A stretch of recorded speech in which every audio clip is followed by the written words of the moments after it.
தேனி மாவட்டம் வருசநாடு அருகே உள்ள பாலக்கோம்பை கிராமத்தில் ஆபீசர் என்ற விவசாயிக்கு சொந்தமான தோட்டத்தில் புகுந்த சிறுத்தை அங்கு கட்டப்பட்டிருந்த 7 ஆடுகளை கழுத்தை பிடித்து கொடூரமாக கொன்றுள்ளது.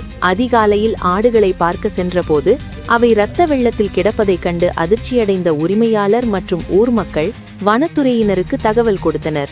சம்பவ இடத்திற்கு வந்த அதிகாரிகள் சிறுத்தையின் கால் தடங்களை ஆய்வு செய்து வரும் நிலையில் ஆடுகளை இழந்து வாழ்வாதாரம் பாதிக்கப்பட்டுள்ள தங்களுக்கு உரிய இழப்பீடு வழங்க வேண்டும் என்றும் ஊருக்குள் புகுந்துள்ள சிறுத்தையை பிடித்து அடர்ந்த காட்டுக்குள் விட நடவடிக்கை எடுக்க வேண்டும் என்றும் பொதுமக்கள் கோரிக்கை வைத்துள்ளனர். திரும்ப காலையில் ஏர்லி மார்னிங் போய் பார்த்தப்ப ஒரு 7 குட்டியை ஏதோ ஒரு அடையாளம் தெரியாத வனவிலங்கு வந்து கடிச்சு கழுத்து கடிச்சு ரத்தத்தை மட்டும் குடிச்சு போட்டு உயிரோட செத்து போச்சு. குட்டியை கிடக்கு.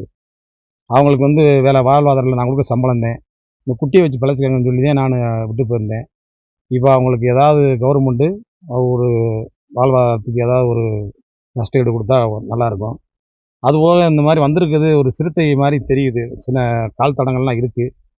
அதனால் வனவிலங்கு அதிகாரிகள் அதை உரிய நடவடிக்கை எடுத்து மேலும் வேறு சேதம் உயிருக்கு மனிதர்களுக்கு எதுவும் ஆபத்து வந்துடாமல் பாதுகாக்க வேண்டுமே நாங்கள் அரசை கேட்டுக்கிறோம். இப்போ நைட்டு ஒரு இலவுன்னு சொல்லி ஊருக்குள்ளே போயிட்டு வரோம்னா நாங்கள் 11 குட்டி வச்சுருந்தோம். ஒரு 7 குட்டியை கடிச்சு 6 குட்டி செத்து கிடக்கு, ஒரு குட்டியை தூக்கி போயிடுச்சு. பாக்கி ஒரு குட்டி கடிச்ச மாணிக்கு இருக்குது, ஒரு குட்டி மட்டும் உயிரோட இருக்குது.